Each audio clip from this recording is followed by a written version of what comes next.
बिस्मिल्लाहिर्रहमानिर्रहीम अस्सलाम वालेकुम, hope you all are good.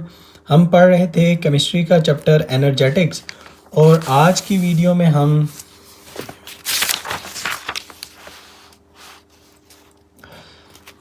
बिस्मिल्लाहिर्रहमानिर्रहीम अस्सलाम वालेकुम, hope you all are good. हम पढ़ रहे थे केमिस्ट्री का चैप्टर एनर्जेटिक्स और आज की वीडियो में हम डिटेल में डिस्कस करेंगे एक्टिवेशन एनर्जी, जिसे हम क्लूजन थ्योरी और एनर्जी लेवल डायग्राम से समझेंगे। उसके बाद role of catalyst in the activation energy भी देखेंगे और लास्ट में रिस्पायरेशन। हमारा चैप्टर कंप्लीट हो जाएगा। कॉन्सेप्ट और एग्ज़ाम के पॉइंट ऑफ व्यू से activation energy, क्लूजन theory and energy level diagrams बहुत ही इंपॉर्टेंट होंगे। मैं आपको बहुत ही आसान और क्विकेस्ट और हैक जो इसके होते हैं उस अंदाज में मैं आपको short question, MCQs, concept explain करूंगा।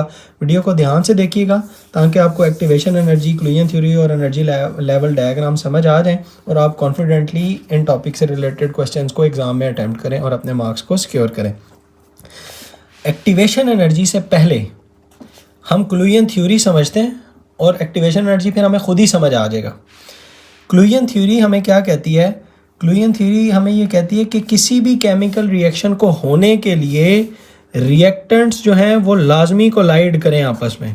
For a chemical reaction to occur reactants must collide. अब जो रिएक्टेंट्स हैं उनकी दो तरह से ना क्लूजन हो सकती है, एक इफेक्टिव क्लूजन और एक इनइफेक्टिव क्लूजन। इफेक्टिव और इनइफेक्टिव को ना मैं अगर डायग्राम के साथ एक्सप्लेन करूं तो मेरे पास फॉर एग्जांपल एक मॉलिक्यूल ये है जो कि डायटोमिक फॉर्म है और दूसरा जो मॉलिक्यूल है वो भी डायटोमिक मॉलिक्यूल में है या डायटोमिक फॉर्म में है। अब ये दोनों अगर इस डायरेक्शन में आमने सामने से आके टकराते हैं तो ये कुछ इस तरह की सिचुएशन बनेगी। ये ए और ये बी और ये बी, इस तरह से ये आपस में मिलेंगे। उसके बाद ये क्या होगा कि ये ए बी हो चुका होगा, यानी वो आपस में प्रोडक्ट्स बन गए और दो ए बी प्रोडक्ट्स बन गए, ठीक है। और ये इफेक्टिव के लिए बताया। और इन इफेक्टिव क्लूजन के लिए कैसे होगा कि अगर ये साइडवेज कोलाइड करें, यानी ए और ये ए हो इस तरह से और ये बी को इस साइड से कोलाइड करे तो क्या होगा? ये आपस में जो इनका एक्टिवेटेड कॉम्प्लेक्स होगा वो इस तरह से होगा, ए बी और बी, और उसके बाद ये फिर से सेपरेट हो जाएंगे ना, ये ऐसे। तो ये इनइफेक्टिव क्लूजन है, यानी उसकी विजुअल रिप्रेजेंटेशन है, और ये इफेक्टिव है, ठीक है। अब इफेक्टिव क्लूजन के लिए दो चीज़ों का होना ज़रूरी है। एक, उनकी डायरेक्शन कि वो किस डायरेक्शन में आपस में कोलाइड की हैं। दूसरा, एनर्जी, ठीक है। यानी ये जो अप्रोच कर रहे थे पार्टिकल्स, उनकी एनर्जी भी इतनी होनी चाहिए, यानी ये the energy must be greater than the repulsion between the electrons. मैं लिख देता हूं, बिटवीन द इलेक्ट्रॉन्स किसके? Of the reactants. यानी ये जो रिएक्टेंट्स थे आपस में, इनके जो इलेक्ट्रॉन्स के दरमियान, यानी इसके इलेक्ट्रॉन्स और इसके इलेक्ट्रॉन्स के दरमियान जब ये आपस में अप्रोच करेंगे तो इलेक्ट्रॉन को रिपल करेगा ना, तो ये एनर्जी इतनी ज़्यादा होनी चाहिए कि वो उस रिपल्जन को ओवरकम कर सके, ठीक है। Energy must be greater than the repulsion between the electrons around the reacting particles, around the reacting particles. Reacting का मतलब ये सारे अब रिएक्टिंग है ना, यानी जितने भी रिएक्टेंट्स हैं उन सब की जब ये आपस में मिलते हैं, ये यही थ्योरी एक्सप्लेन कर रही है हमें। और ये एनर्जी कौन सी? ऑब्वियसली एनर्जी होगी kinetic energy in the form of speed की टर्म में होगी। यानी इनकी स्पीड इतनी ज़्यादा हो जब ये एक दूसरे को अप्रोच करें, एक उनकी डायरेक्शन कि वो इस डायरेक्शन में, ठीक है, साइडवेज नहीं, 1 to 1 एक दूसरे को अप्रोच करें और उनकी आपस में स्पीड कोलाइड करते वक्त इतनी ज़्यादा हो कि वो जो रिपल्जन थी electron around the reacting particles, वो उसको भी ओवरकम कर लें। अगर वो ओवरकम कर लेंगे तो इफेक्टिव कोल्यूशन होगी, और इफेक्टिव कोल्यूशन होगी तो वो फिर रिएक्शन पॉसिबल होगा। समझ आई? तो इसका मतलब क्या हुआ कि मेरे पास एक्टिवेशन एनर्जी कौन सी एनर्जी होगी?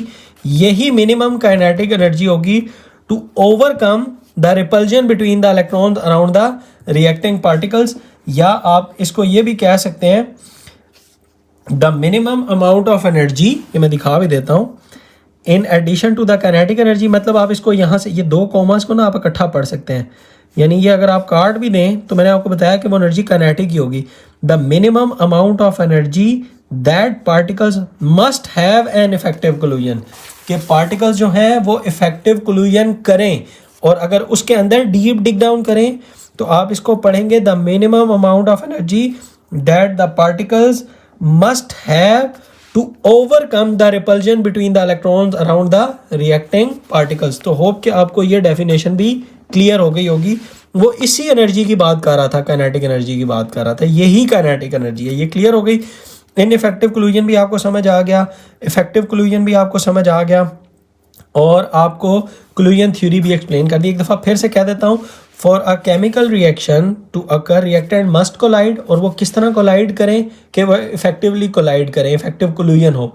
इफेक्टिव कोल्यूशन के लिए दो चीज़ें इंपॉर्टेंट हैं, number 1 is direction and number 2 is kinetic energy. ठीक है, और काइनेटिक एनर्जी कितनी होनी चाहिए, यानी जब वो आपस में अप्रोच करें उनकी स्पीड कितनी होनी चाहिए कि वो repulsion between the electrons around the reacting particles को ओवरकम कर सके। तो उसको हम कहते हैं कि ये इफेक्टिव कोल्यूशन हो गई, और उसके नतीजे में अब ये प्रोडक्ट्स बन गए। जबकि इनइफेक्टिव कोल्यूशन में अगर डायरेक्शन ठीक नहीं थी, बेशक तेज़ स्पीड थी उनकी आपस में आकर टकराएं, वो चूँकि इफेक्टिव कोल्यूशन के लिए दूसरी कंडीशन पूरी नहीं हो रही, फर्स्ट वाली बल्कि पूरी नहीं होगी, डायरेक्शन वाली, तो फिर वो एज अ रिएक्टेंट ही सेपरेट हो जाएंगे। ये देखें, ये इधर चला जाएगा, ये इधर चला जाएगा, तो ये रिएक्शन नहीं हुआ। ठीक है, ये थी कोल्यूशन थ्योरी। अब हम देखते हैं जी एनर्जी लेवल डायग्राम्स। जी मैंने एनर्जी लेवल डायग्राम बना ली फॉर एक्सोथर्मिक एंड एंडोथर्मिक। अभी आपके सामने हम इसको बिल्ड करते हैं। एक्सोथर्मिक के लिए हमें पता है कि एक्सोथर्मिक के अंदर हमें energy is being given out, यानी कोई भी रिएक्टेंट होता है, और इस तरफ अगर मैं प्रोडक्ट्स लिखूं, इसी तरह इधर भी रिएक्टेंट और गिव्स अस, और इधर मेरे पास प्रोडक्ट हो, तो एक्सोथर्मिक के अंदर एनर्जी रिलीज़ हो जाती है, और एंडोथर्मिक के अंदर एनर्जी जो है वो एब्जॉर्ब होती है। तो एनर्जी जब रिलीज़ होगी मेरे पास, तो इसका मतलब एनर्जी कम हो जाएगी, तो प्रोडक्ट की एनर्जी क्या होगी? लेस, और रिएक्टेंट की एनर्जी क्या होगी? मोर। ठीक है, ये याद रखें।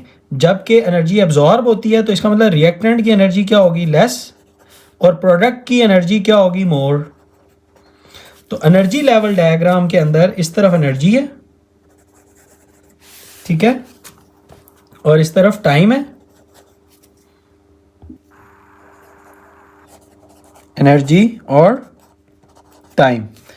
अब चूंकि रिएक्टेंट की एनर्जी ज़्यादा है और प्रोडक्ट की एनर्जी कम है, तो मैं इधर प्रोडक्ट को ऊपर बनाता हूँ और रिएक्टेंट यहाँ पे कहीं एनर्जी लाए कर रहे हैं। ठीक है, ये प्रोडक्ट है। लेकिन अब ऐसा नहीं होगा एनर्जी लेवल डायग्राम के अंदर कि ये सीधा यहाँ से ऐसा आएगा, बल्कि इस रिएक्शन को भी होने के लिए जो अभी हमने पढ़ा था एनर्जी रिक्वायर्ड होती है इफेक्टिव कोल्यूशन के लिए। तो इस रिएक्टेंट से भी पहले ऐसे ऊपर जाएगा और फिर ये ऐसे नीचे आएगा। ये होगी मेरे पास एनर्जी लेवल डायग्राम, और यहाँ पे मेरे पास जो एक्टिवेशन एनर्जी होगी वो ये डिफरेंस होगा, यानी यहाँ से ये इसके सीध में, यानी ये यहाँ से नीचे आ रहा है ना, तो यहाँ से यहाँ तक मेरे पास ये वाली होगी एक्टिवेशन एनर्जी, जिसका सिंबल EA होता है। EA आप इधर भी लिख लीजिए, एक्टिवेशन एनर्जी का सिंबल। ठीक है, यानी यहाँ से यहाँ तक मेरे पास होगी एक्टिवेशन एनर्जी, क्योंकि इधर से इधर नीचे तो ये तो मेरे पास डेल्टा H है। ये देखिए ना, एंडोथर्मिक से एक्सोथर्मिक का जो डिफरेंस है ये तो मेरे पास डेल्टा H है, ये याद रखिएगा। ठीक है, ये डेल्टा H है। अच्छा, इसी तरह जब मैं एंडोथर्मिक की एनर्जी लेवल डायग्राम बनाऊंगा तो मेरे पास रिएक्टेंट की एनर्जी क्या होगी जी? कम। प्रोडक्ट की एनर्जी क्या होगी? ज़्यादा, वो यहाँ पे होगी, प्रोडक्ट इधर है। लेकिन ऐसा नहीं होगा कि यहाँ से सीधा ऐसे चले जाएं, ये तो मुझे यहाँ से तो यहाँ तक क्या मिल रहा है? डेल्टा H, ये याद रखिएगा। लेकिन ये पहले यहाँ से, इससे भी पहले ये ऐसे ऊपर जाएगा और फिर ये यहाँ से ऐसे नीचे आएगा। तो इस केस में ये वाला जो होगा ना यहाँ तक, ये EA होगा, एक्टिवेशन एनर्जी ये होगी, ठीक है। ये डेल्टा H होगा, प्रोडक्ट और रिएक्टेंट, ये याद रखें। इधर भी आप लिख लें ये रिएक्टेंट है और ये प्रोडक्ट है, यहाँ पे ये रिएक्टेंट है और ये प्रोडक्ट है, ठीक है। और इन दोनों का डिफरेंस जो है वो ये डेल्टा H होगा, इंथाल्पी ऑफ यानी रिएक्शन होगा। इधर से ये इन दोनों का डिफरेंस इंथाल्पी ऑफ रिएक्शन होगा, और ये जो ऊपर जाना है उससे भी ऊपर जाना है वो एक्टिवेशन एनर्जी होगी। इस केस में ये एक्टिवेशन एनर्जी होगी। आपकी बुक के अंदर ये था, मैंने ये भी बना दिया ताकि आपका कॉन्सेप्ट क्लियर हो जाए, ठीक है। ये थी मेरे पास एनर्जी लेवल डायग्राम्स। अब हम इसको इक्वेशन के साथ भी देख लेते हैं और ये भी देखते हैं कि इक्वेशन के अंदर ये कैसे बिहेव करता है। आर्हीनियस एक इक्वेशन है और वो इक्वेशन होती है K factor is equal to A e, जो कांस्टेंट है हमारे पास, नेगेटिव के साथ activation energy divided by R of T. अब ये याद रखें, जितनी एक्टिवेशन एनर्जी ज़्यादा होगी, कोई सिस्टम है उसकी एक्टिवेशन एनर्जी EA जो है वो हाई है, तो याद रखें उसका रेट ऑफ रिएक्शन स्लो होगा, कम होगा। रेट ऑफ रिएक्शन जो होगा वो लेस होगा। यानी इसका क्या मतलब है?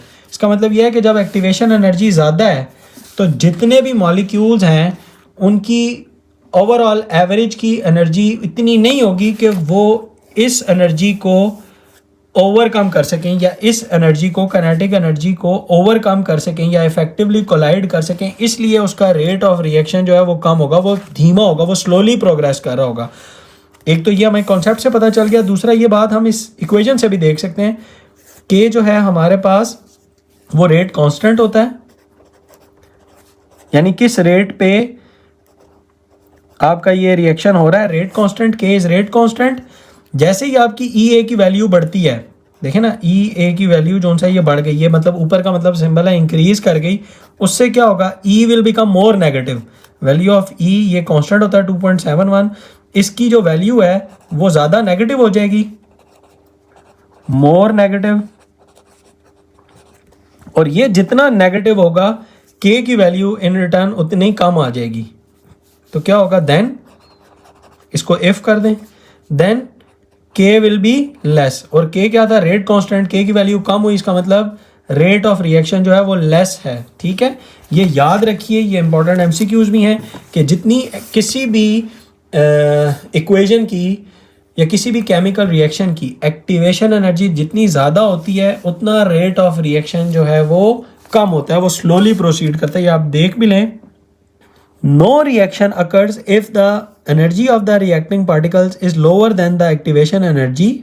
यानी कि एनर्जी अगर कम हो रिएक्टिंग पार्टिकल्स की एक्टिवेशन एनर्जी से, ठीक है, यानी उनकी जो ये काइनेटिक एनर्जी थी, ये मैंने आपको बताया था, अगर ये कम हो, जो वो आप आपस में जब कोलाइड करें, तो इसका मतलब वो रिएक्शन होगा ही नहीं, और सिर्फ उतना ही रिएक्शन होगा जितने पार्टिकल्स की एनर्जी एक्टिवेशन एनर्जी से बढ़ जाएगी, ठीक है, तभी ये रिएक्शन होगा। और दूसरा, the speed of reaction depends on its activation energy. The higher the activation energy the lower the reaction rate. Lower का मतलब रिएक्शन रेट मतलब स्लो रिएक्शन होगा, ये लिख लें, ठीक है। ये उसने फिर इफेक्टिव कोल्यूजन जो मैंने आपको बना के दिखाया था वो भी एक्सप्लेन कर दिया, और इनइफेक्टिव कोल्यूजन भी एक्सप्लेन कर दिया।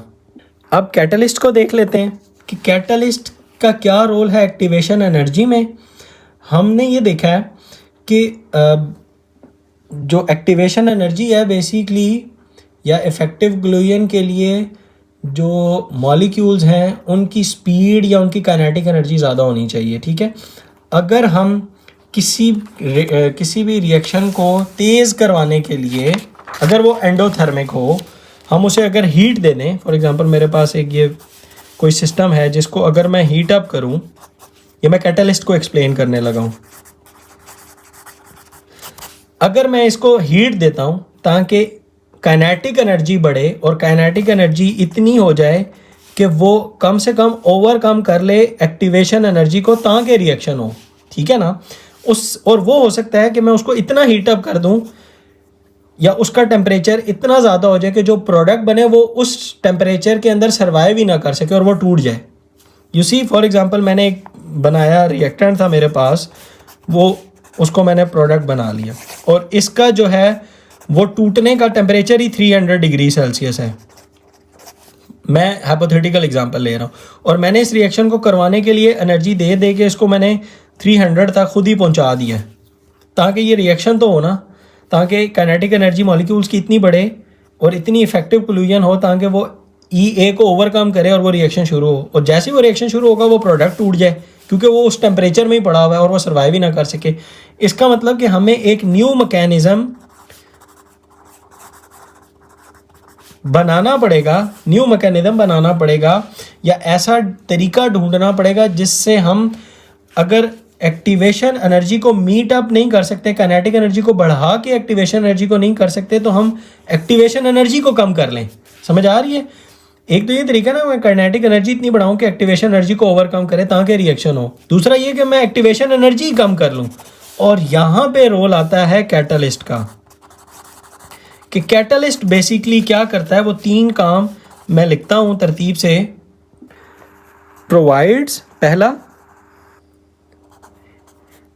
Provides new mechanism with low activation energy,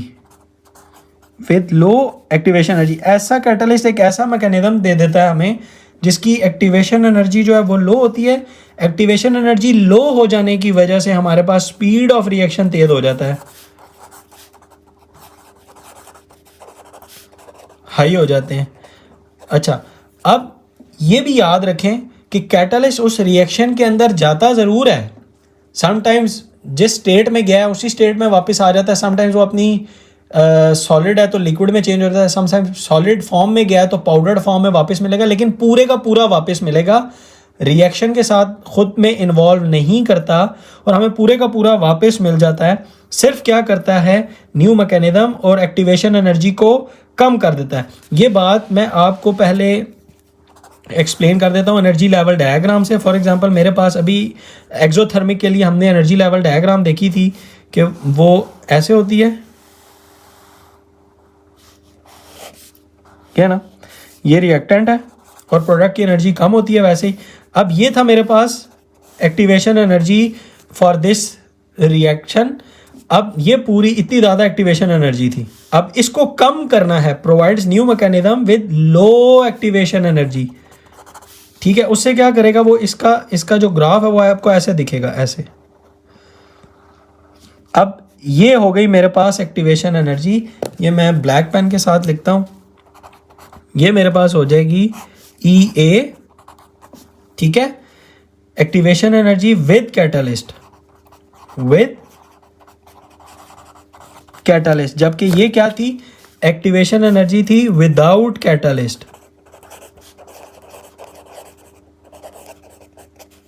ठीक है। अब इसने क्या नहीं किया, देखें इसने क्या नहीं किया, इसने इंथैल्पी ऑफ रिएक्शन देखें वो उतनी की उतनी रही। ये इंथैल्पी ऑफ रिएक्शन थी जो कि सेम रही। इंथैल्पी ऑफ रिएक्शन को चेंज नहीं करता।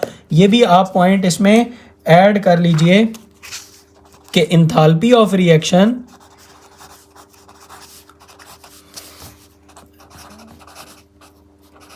रिमेन सेम और ख़ुद भी नहीं शामिल होता, सिर्फ एक्टिवेशन एनर्जी को ये कम कर देता है। अब मैं आपको बुक से इसकी डेफिनेशन भी दिखा देता हूँ। होप कि आपको पहले कैटलिस्ट जो है वो बिल्कुल फुल फ्लैज समझ आ गया होगा। और लास्ट बात कि अगर यही चीज़, यानी यही रोल जो कैटलिस्ट हमारी बॉडी से बाहर करता है, अगर यही कैटलिस्ट हमारी बॉडी के अंदर जब यही रोल अदा करेगा तो उस कैटलिस्ट का नाम हो जाएगा एंजाइम। यानी कैटलिस्ट हमारी बॉडी के अंदर जो रोल अदा कर रहे होते हैं ना, कि एक्टिवेशन एनर्जी को कम कर रहे होते हैं, उनको हम कैटलिस्ट नहीं कहते, उनको हम एंजाइम्स कहते हैं। डन इन लिविंग ऑर्गेनिजम्स, ठीक है। अब मैं आपको दिखा देता हूं बुक से, ये देखिए। A substance that accelerates a chemical reaction but remains chemically unchanged at the end of reaction, unchange रहता है, इन्वॉल्व नहीं होता, उसका मास इंटैक्ट रहता है, इज कॉल्ड कैटलिस्ट। और इस फिनोमिना के स्टडी करने को हम कहते हैं कैटालिसिस। ये दो डेफिनेशंस आ गई आपकी। फिर है ये मैंने जो आपको पॉइंट लिखवाए, न्यू मैकेनिज्म दे देता है, लो एक्टिवेशन एनर्जी, और कैटलिस्ट जो है वो रेट ऑफ रिएक्शन को इंक्रीज कर देता है। यही बातें मैंने आपको लिखवाई हैं, स्पीड ऑफ रिएक्शन हाई या रेट ऑफ रिएक्शन हाई, यही बात थी। उसके बाद ये क्या नहीं करता, do not effect the overall enthalpy of reaction, और दूसरा इन बॉडी के अंदर इसको हम एंजाइम्स कह देते हैं। ठीक है, ये क्लियर भी हो गया कि एंजाइम्स क्या करता है और क्या नहीं करता। ये एनर्जी लेवल डायग्राम है फॉर एक्सोथर्मिक रिएक्शन। ये है जी विदाउट कैटलिस्ट, ये है विद कैटलिस्ट। अब इसकी ओवरऑल देखें तो इसने चेंज नहीं की enthalpy of reaction, just activation energy को कम कर दिया, जिसकी वजह से रेट ऑफ रिएक्शन यानी स्पीडी रिएक्शन होगा।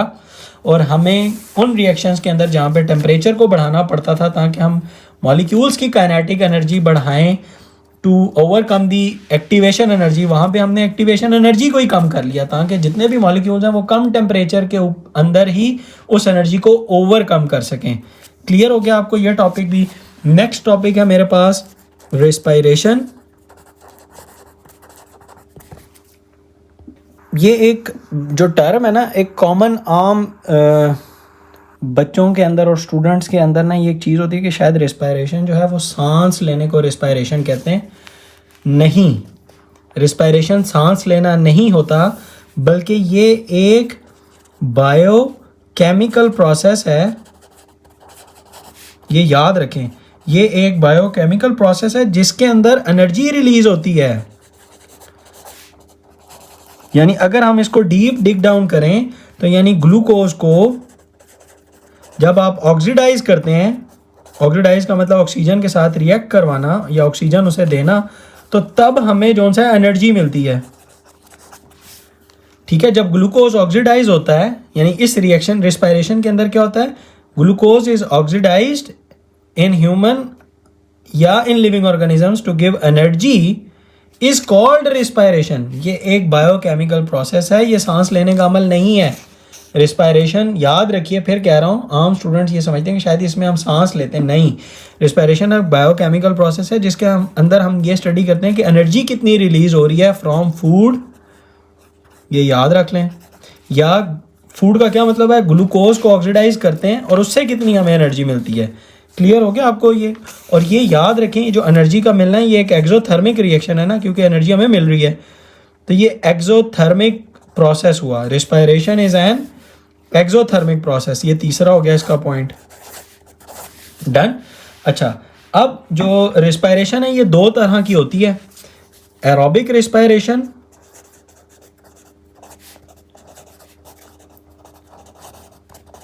और एनारोबिक रेस्पिरेशन।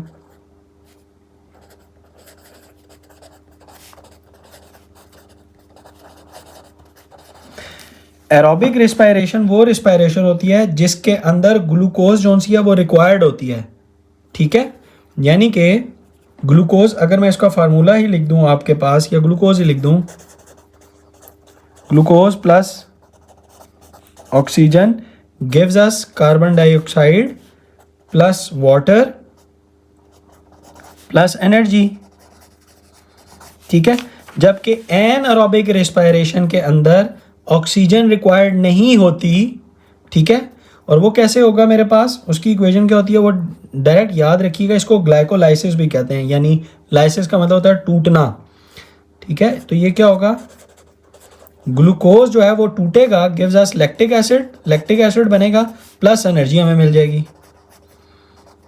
और ये कब होता है, जब हम बहुत ज़्यादा एक्सरसाइज करते हैं या हमारी ऑक्सीजन बॉडी को उतनी नहीं मिल रही होती जितना हम काम कर रहे हैं, तो फिर ग्लूकोज हमारे मसल्स के अंदर टूटना शुरू कर देता है, और वो ग्लूकोज टूट के लैक्टिक एसिड बनता है मसल के अंदर और हमें एनर्जी दे देता है। ये मैं अभी आपको पूरा बड़ा डिटेल में ये एक्सप्लेन भी करता हूँ, पहले इसकी डेफिनेशंस देख लें बुक से।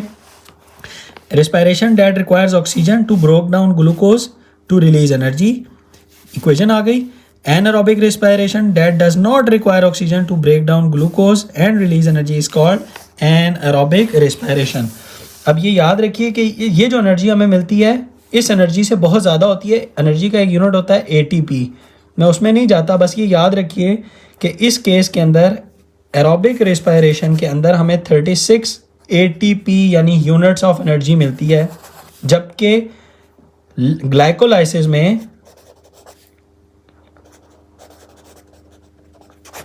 हमें जो एनर्जी मिलती है वो जस्ट 2 ATP मिलती है, क्योंकि ऑक्सीजन नहीं है। और दूसरा, हमें जब भी बॉडी के अंदर, ये मैं अभी एक्सप्लेन करता हूँ आपको, जब भी बॉडी के अंदर मसल्स के अंदर लैक्टिक एसिड स्टोर हो जाता है तो हमें पेन शुरू हो जाता है।